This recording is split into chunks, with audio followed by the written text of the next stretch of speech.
त्याला का एक दिला? कळीचा मुद्दा जो आता ॲडव्होकेट मंगेश ससाणी यांनी मांडला आणि तोच मला धनंजयजींना विचारायचा आहे. धनंजयजी, सुरुवातीला अशा प्रकारे सांगितलं गेलं की हा सगळा जो तपास झाला त्या तपासाला प्रभावित ते करू शकतात, जोपर्यंत चार्जशीट होत नाही किंवा या सगळ्याचा तपास होत नाही तोपर्यंत त्यांनी बाजूला राहायला हवं. चार्जशीट झाली, त्या चार्जशीटमध्ये तपास झाला, त्या तपासामध्ये त्यांची कुठली इन्व्हॉल्वमेंट समोर आलेली नाही, म्हणून त्यांना परत घ्या, अशा प्रकारची मांडणी केली जाते. जर समजा त्यांची कुठलीही किंवा तुमच्या माहितीमध्ये आली असेल किंवा तपासावर तुमचा आक्षेप असेल, काय तुमचं नेमकं म्हणणं आहे? विरोध नेमका कशासाठी हे स्पष्ट व्हायला हवं. आवाज येतोय का? हो, येतोय येतोय. हा. याच्यामध्ये यांना बोलायला काही जात नाही. हम्म, हे राजकीय बोलणं मी ऐकून खूप कंटाळलोय. हम्म, परंतु घात झालाय, आयुष्य उद्ध्वस्त झालंय ते माझ्या कुटुंबाचं. हो, आणि संतोष अण्णा देशमुख यांचा भाऊ आहे हे मी सिद्ध केलंय की मी त्याचा भाऊ आहे, मी लढतोय, न्याय मागतोय. हो, तसं हे सगळे आरोपी आहेत ना, हे कुणाच्या आश्रयाखाली राहिले, ह्यांच्या एकत्रित प्रॉपर्टी आहेत, एकत्रित सगळं ह्यांचं काम आहे. आणि तसं ऍप्लिकेशन मध्ये सुद्धा भरपूर दिलेलं आहे. काही गोष्टी मला तुम्हाला देखील अशा शेअर करता येत नाहीत, बोलता येत नाहीत. बर बर, परंतु कुणाच्या जीवावर हे सगळं केलं, कुणाच्या ऑफिस मधून सगळ्या धमक्या दिल्या, कुणाचं ऑफिस होतं जिथं 29 जुलै 2025ला 24ला मीटिंग झाली, कुणाच्या सांगण्यावरून ह्या सगळ्या गोष्टी झाल्या, हम्म, कुठल्या ऑफिस मधून हे सगळं कटकारस्थान झालं याची माहिती बडे साहेब तुम्हाला देखील माहित असेल.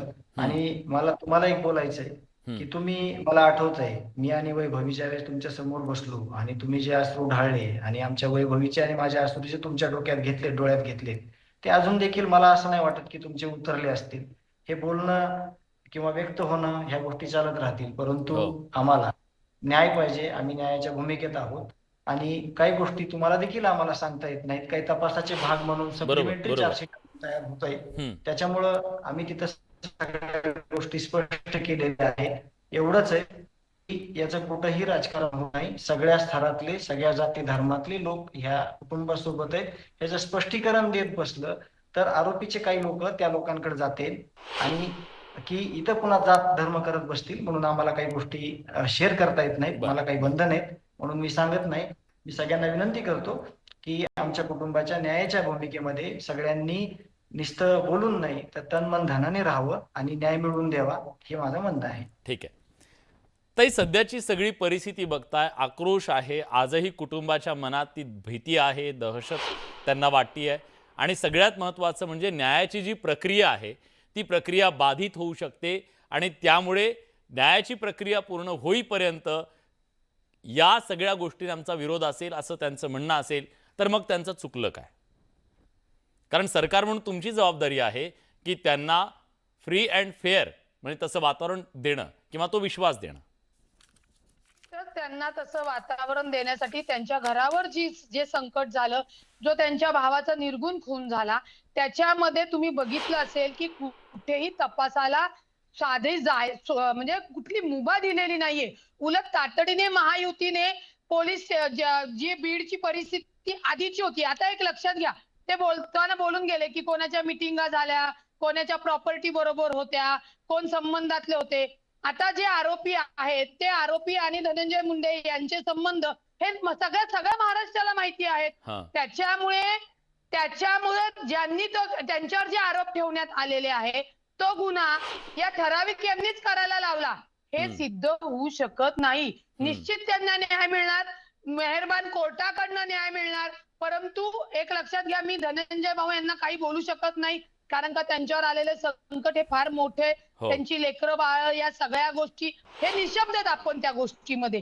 पण ह्या घटना ज्याच्याशी धनंजय मुंडे यांचा कोणताही संबंध नाही, फक्त तो संबंध लावण्यात आणि राजकीय लोकांना त्याच्यामध्ये फायदा घेण्यासाठी जर होणार असेल तर हे सुद्धा कायद्याने चुकीचं आहे.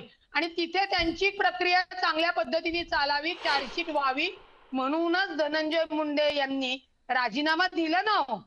त्याचे पेपर सगळे कोर्टात गेलेले आहेत.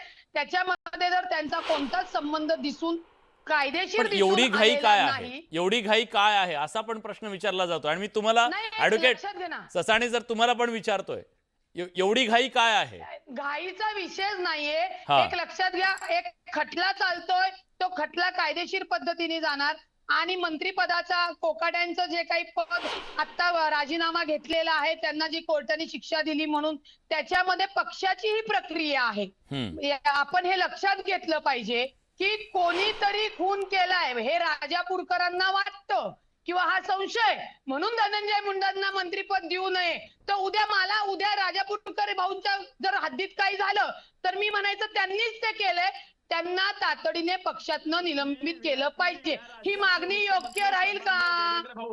हा बोला विलासजी, या राज्याचे मुख्यमंत्री सन्माननीय देवेंद्र भाऊ फडणवीस यांनी म्हटलं होतं की स्वच्छंद चरित्राचे, चरित्रवान आणि अत्यंत सुसंस्कृत सृजनशील असे मंत्री या राज्याच्या विधिमंडळामध्ये, मंत्रिमंडळामध्ये असणार. बरोबर. त्याच्यापैकी आता कालपर्यंत एक माणिकराव कोकाटे यांचा राजीनामा गेला.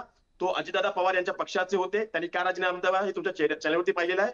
याच्या अगोदर एक राजीनामा दिला, तो होता धनंजय भाऊ देशमुखांनी. तो त्यांनी धनंजय मुंडेंनी तो त्यांनी का दिला हे त्यांना माहिती आहे. आज अख्ख्या महाराष्ट्राने पाहिलेलं आहे. मग या सगळ्या गोष्टी होत असताना मी म्हणत नाही ना, मी विचारतो हा मुद्दा मला माहिती आहे तुम्हाला काय विचारायचंय. ताई, त्यांचं म्हणणं आहे तुमच्याकडे स्वच्छ चेहरे नाहीयेत का असं त्यांना सुचवायचंय. त्यांना म्हणा एकानंतर एक विकेट पडतायत. एक्झॅक्ट ऐका, ज्या काही या गोष्टी राजकारणाच्या ह्याच्यात नव्हत्या, कोकाड्यांची केस ही 1995 मधली. ते मंत्री कधी झालेत? 2024 मध्ये. देशमुख साहेब गृहमंत्री होते, 100 कोटीचा आरोप झालता. ते तुमच्या पक्षात आहेत ना, तेव्हा चालले का तुम्हाला? तुमचं कुठे गेलं चारित्र्य? तुमच्या कुठे राज्याच्या गृहमंत्रीला जेलमध्ये थांबावं लागलं. आता मग जर बोलायचं झालं ना तर म्हणजे सगळंच निघू शकतं. त्याच्यामुळे आपण राजकारण्यांनी काय बोलावं आणि किती कायदेशीर बोलावं याचं भान ठेवणं गरजेचं आहे. एक लक्षात घ्या, स्वच्छ चारित्र्याचे जर त्या स्वच्छ चारित्र्यानंतर तुमचेच नेते आदरणीय अजितदादा म्हणाले, आम्ही नाही म्हणते. अजितदादा पवार, राजापूरकर, ऐका ना, गृहमंत्र्यांचं काय सांगणार ते? मग सृजनशील आणि चैत्रवान मंत्री देणार करून. या जनतेने जर मागितलं तर आमचं काय चुकलं? नाही, पण राजकारणात टायमिंग खूप महत्वाचं असतं. राजकारणात टायमिंग खूप महत्वाचं असतं. निवडणुका तुम्ही घेणार आहात का रिस्क आता निवडणुकीच्या तोंडावर घेण्याची? एक लक्षात घ्या, जो कुणाला मंत्रीपद द्यायचं नाही द्यायचं हा सगळा वरिष्ठ नेत्यांचा अधिकार आहे. 1995 मधल्या केस नाही, ठीक आहे, तो तुमचा अधिकार आहे, त्याच्याबद्दल काही दुमत नाहीये. तुमचा ठीक आहे, तुमचा अधिकार आहे. पण महाराष्ट्राच्या मनातली भावना सुद्धा महत्वाची आहे.